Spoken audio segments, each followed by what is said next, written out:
राधे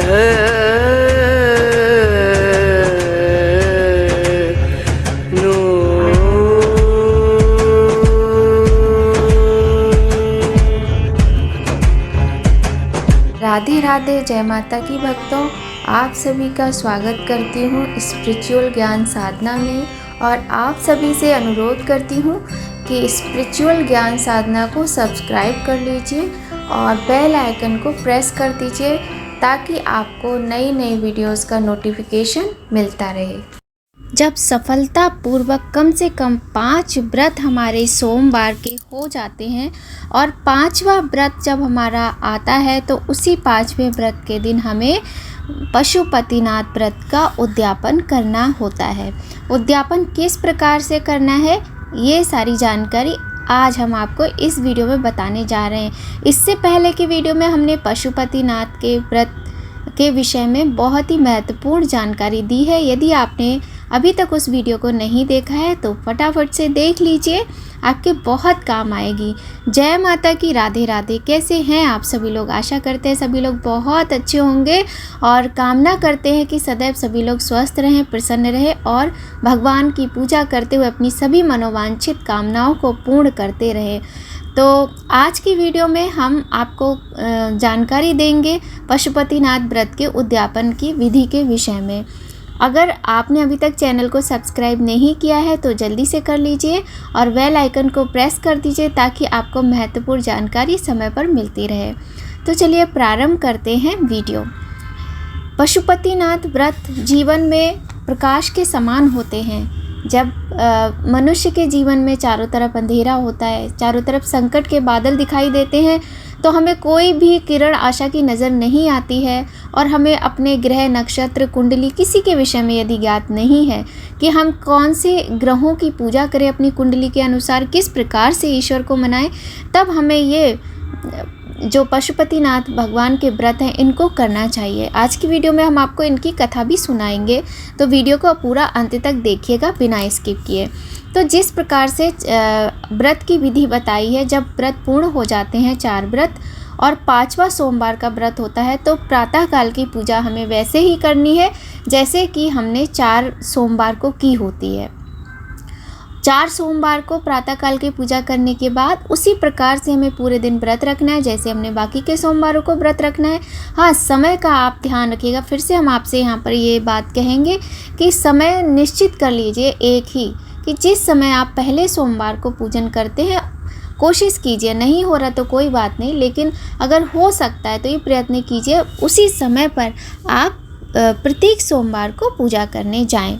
ठीक है, और मंदिर भी एक ही रखना है आपको। साथ ही हम आपको ये भी बता दें, यदि मान लीजिए किसी भी तरह का कोई विघ्न पड़ जाता है किसी व्रत में, मान लीजिए किसी को पीरियड आ जाता है, मासिक धर्म आ जाता है, तो क्या करना है आपको, वो व्रत काउंट नहीं करना है। व्रत तो रखना है आपको लेकिन उसको आप काउंट नहीं करेंगे। काउंट आप उसके बाद आपको जो नेक्स्ट सोमवार आएगा, जो दूसरे सोमवार का व्रत आएगा, उस दिन आपको पुनः व्रत रख के उसी प्रकार से और वो व्रत आपको काउंट करना है, फिर उद्यापन करना होता है। तो इस तरह से आपको इस बात का भी ध्यान रखना है कि किसी तरह का कोई विघ्न आ जाता है बीच में किसी व्रत में आपका 5 व्रत के दौरान, तो आपको उसके अगले बार का सोमवार व्रत काउंट करके रखना चाहिए। देखिए, व्रत नहीं छोड़ना है, इस बात का भी विशेष ध्यान रखिएगा। और मान लीजिए कोई बहुत बड़ी बात हो जाती है, कोई सूतक पातक लग जाता है कि काफ़ी दिनों तक फिर हम व्रत कर ही नहीं पा रहे हैं, 1 व्रत हो गया, 2 व्रत हो गए, तो हमें पुनः इन व्रत को प्रारंभ करना होता है, फिर वो व्रत हमारे निष्फल हो जाते हैं। ठीक है, तो अब हम बात करते हैं उद्यापन की। उद्यापन में हमें क्या करना होता है, कोई बहुत बड़ा उद्यापन में इसमें ऐसा कोई विधान नहीं है। बहुत ही जैसे इस व्रत का सरल तरीका है ना, जैसे हमारे भगवान शिव जी हैं जिन्हें भोलेनाथ कहते हैं, तो भोलेनाथ के व्रत का उद्यापन भी उतनी ही आसान विधि से किया जाता है, इसमें कोई भी कठिनाई नहीं होती है। तो सबसे पहले आपकी जो पूजा की थाली है, जो आप सुबह प्रातःकाल लेकर गए थे, उसी पूजा की थाली में वैसे ही आपको पूरे 6 दिए लगाने हैं। दिए आप चाहे तो मिट्टी के रखें, चाहे तो आप आटे के बना लें, और घी के दिए होने चाहिए, बस इस बात का ध्यान रखें। 6 दिए बना के रख लेने हैं, पूजन सामग्री सारी आपको रख लेनी है। और विशेष बात देखिए क्या है, विशेष बात ये है कि आपको 108 की संख्या में बिल्वपत्र, अक्षत अक्षत यानी साबुत चावल या फिर साबुत हरे मूंग। कहने का तात्पर्य है कोई भी एक वस्तु 108 की संख्या में आपको उद्यापन में रखनी है। साथ ही एक जटा वाला नारियल होता है वो लेना है और उस नारियल पर आपको 3, 5 या 7, मतलब सब तरीके से नहीं, 3 या फिर 5 या फिर 7 बार आपको कलाबा, जिसको मौली भी कहा जाता है, उसको लपेटना है और आपको बराबर श्री शिवाय नमस्तुभ्यम या फिर ओम नमः शिवाय या कोई और मंत्र जो आप बोलते हो वो बोलते हुए आपको वो धागा, वो मौली नारियल पर लपेटनी है। उसके बाद आपको वो 108 वस्तुएं थाली में एक्स्ट्रा में रखनी है। बाकी वही सामान रहेगा, गंगा जल, पंचामृत, चंदन, अक्षत, काले तिल, जौ, पुष्प, गंध और अबीर, गुलाल, जो भी चीज़ें शिव जी की पूजा की होती हैं, धूप, सारी वस्तुएं आपको रखनी है। साथ ही मीठा भी, जो भी आपने हलवा बनाया हो, आपने मान लीजिए बिना अन्न वाला व्रत रखा हो कि आपको अनाज खाना ही नहीं है, तो आप सिंघाड़े के आटे का हलवा बना सकते हैं, कूटू के आटे का हलवा बना सकते हैं, आलू का हलवा बना सकते हैं। किंतु भोले बाबा को ना गेहूं के आटे से बनी हुई सामग्री अत्यधिक पसंद आती है।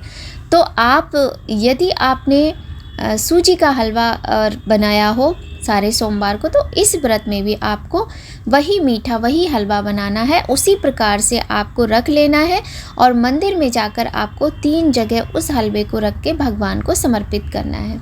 साथ ही एक बात आपको और बताएंगे, जैसे हम भगवान का अभिषेक करते हैं, हम मंदिर जाते हैं, तो कोई भी वस्तु हमें भगवान के ऊपर नहीं रखनी होती, भगवान को स्पर्श करा के वहीं उनके समीप रख देना चाहिए। ठीक है, अब आप देखिए आपको क्या करना है, सारी सामग्री आपकी हो गई है। अब आपको मंदिर जाना है। मंदिर जाते समय भी आप मन में भगवान का नाम जपते रहिए और पूर्ण विश्वास के साथ कीजिए। आपकी मनोकामना 5वां व्रत तब आएगा जब पूर्ण हो जाएगी। किसी कारणवश नहीं होती है तो आप पुनः इन व्रत को प्रारंभ कर सकते हैं। मंदिर जाके सबसे पहले आपको भगवान को जल से, थोड़ा सा जल लेकर अभिषेक करना है, फिर पंचामृत से अभिषेक करना है। साथ ही हम आपको यहाँ पर एक बात और भी बता दें, मान लीजिए किसी का समय बहुत ख़राब चल रहा है, उसके पास दूध, दही, पंचामृत बनाने के लिए कुछ भी नहीं है, तो कोई बात नहीं, आप सिंपल जल से अभिषेक कीजिए। भोले बाबा तो इतने भोले हैं कि वो 1 लोटा जल से ही खुश हो जाते हैं, भक्तों के नाम लेने से ही खुश हो जाते हैं। बस प्रेम विश्वास आपका सच्चा और पूरा होना चाहिए, है ना। तो किसी भी सामग्री की अगर कोई कमी है आपकी थाली में, आपके पूजा में, तो कोई बात नहीं, उसमें आप कोई भी चिंता मत कीजिए कि ये कोई त्रुटि नहीं होती है। यदि है तो ठीक है, नहीं है तो कोई बात नहीं। और साथ ही आपको एक बात का और ध्यान रखना है, पूजन सामग्री के अतिरिक्त आपको एक व्यक्ति का कच्चा भोजन, मतलब कहते नहीं कि हमें सीधा निकालना है, तो उसका मतलब यही होता है कि आटा, दाल, चावल, घी, नमक, मिर्च और गुड़ या फिर चीनी, जो भी चीज़ें आपका सामर्थ्य हो उसके अनुसार आप एक व्यक्ति की खुराक के बराबर निकाल लीजिए। आपको और अधिक यदि दान करना है तो कोई दिक्कत नहीं है, कोई परेशानी नहीं है, आप ज़्यादा से ज़्यादा चीज़ों का दान भी कर सकते हैं, लेकिन एक व्यक्ति की खुराक के बराबर आपको निकालना ही होता है। ये भी लेकर आपको मंदिर जाना है। और यहाँ पर आप एक बात का और ध्यान दें कि ऐसा बिल्कुल भी नहीं है कि यदि आप पशुपतिनाथ के व्रत कर रहे हैं तो आप गणेश जी, कार्तिकेय जी, माता पार्वती और नंदीश्वर भगवान की पूजा नहीं करनी है। पूजा तो आपको सबकी करनी है, लेकिन जिनका व्रत कर रहे हैं उनकी पूजा का ही विधान हम आपको बता रहे हैं, विधि बता रहे हैं, विधान नहीं विधि बता रहे हैं। किंतु कभी कभी होता है ना, लोग सोचते हैं नहीं सिर्फ शिव जी की पूजा करनी, ऐसा नहीं है। मंदिर में जितने भी भगवान हैं आपको उन सब की पूजा करके आनी, दर्शन करके आने। मान लीजिए जहाँ पर शिवालय होता है वहाँ पर शिव जी का परिवार होता है, तो उन सब की पूजा करनी है आपको। इसके अतिरिक्त जो भी भगवान के वहाँ पर विग्रह होते हैं सबके दर्शन, सबकी पूजा अर्चना जैसे आप नॉर्मल डेज में करते हैं सामान्यतः, उसी प्रकार से आपको करना है। फिर उसके बाद जाने के बाद सबसे पहले आपको शिव जी का जल से अभिषेक करना है, फिर पंचामृत से, उसके बाद आपको शुद्ध जल से भगवान का अभिषेक करना है। साथ ही आप ये भी ध्यान रखें कि किसी भी तरह की गंदगी ना फैलाएं, वहाँ पर आप अच्छे से साफ़ सफाई कर दें। उसके बाद भगवान को चंदन लगाएं, अक्षत चढ़ाएं और आप भगवान से कहें कि आपकी मनोकामना पूर्ण हो गई है, तो आप भगवान को धन्यवाद देते हुए उनको बताएं कि आप उद्यापन कर रहे हैं, 5वां सोमवार है। तो आप फिर वो नारियल होता है, नारियल के साथ में आप 10, 11, 20, 21 जो भी आपकी श्रद्धा हो, 500, 100, 1000 जो भी आपकी श्रद्धा हो, आप उतने रुपए दक्षिणा के स्वरूप रखकर अपने जो इसमें हमारी जो कमी हो जाती है ना, दक्षिणा उन वस्तुओं की पूर्ति के लिए होती है और दक्षिणा बहुत ही आवश्यक होती है, भले ही आप 1 रुपये का सिक्का ही क्यों ना रखें। ये रखते हुए आप भगवान को स्पर्श करा के वहाँ पर चढ़ा दें। उसके बाद आपको प्रसाद उसी प्रकार से 3 दोने में करना है, 3 कटोरियों में करना है, 2 वहीं रखना है और 1 भगवान को स्पर्श करा के वापस अपनी थाली में रख लेना है।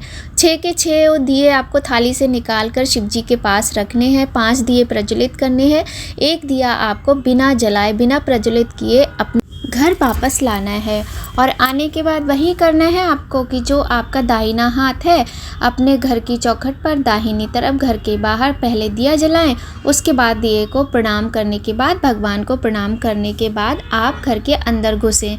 उसके बाद जो प्रसाद है वो आपको स्वयं खाना है, किसी को नहीं देना है और जो कच्चा भोजन आप लेकर गए थे वो मंदिर में ही आपको ब्राह्मण को दान करके आना है। नहीं है ब्राह्मण देवता तो आप वहीं पर रख कर आ जाइए, वो स्वयं ले लेंगे, ठीक है। बहुत ही सुंदर तरीके से सरल विधि से ये हो गया उद्यापन। और किसी भी तरीके की मन में शंका ना करें, पूर्ण विश्वास, पूर्ण प्रेम, श्रद्धा, भक्ति भाव से भगवान का व्रत करें और आपकी मनोकामना अवश्य ही पूर्ण होगी। वैसे तो हमने सोचा था हम कथा भी सुनाएंगे, लेकिन कथा हम शॉर्ट में डाल देते हैं, आप वहाँ पर जाकर सुन लीजिए क्योंकि छोटी सी कथा है और वीडियो काफ़ी लंबा होता जा रहा है, तो कथा आपके लिए हम एक सुंदर सा शॉर्ट बना देते हैं, उसमें सुन लीजिएगा। आशा करते हैं जानकारी आपको अच्छी लगेगी और अच्छी ही लगनी चाहिए क्योंकि ये व्रत कितने लोगों से हमने खुद सुना है, हमने स्वयं सुना है, बहुत सारे लोगों की मनोकामनाएं पूर्ण हुई हैं पशुपतिनाथ व्रत के साथ। व्रत क्यों किया जाता है, इसकी कथा क्या है, ये हम आपको बहुत जल्द सुनवाएंगे। तो वीडियो पसंद आए लाइक कीजिएगा, कमेंट अवश्य कीजिएगा। मिलते हैं नेक्स्ट वीडियो में नई जानकारी के साथ। तब तक सभी लोग बहुत खुश रहिए, स्वस्थ रहिए, प्रसन्न रहिए। जय माता की, राधे राधे कमेंट पे लिखते रहिए।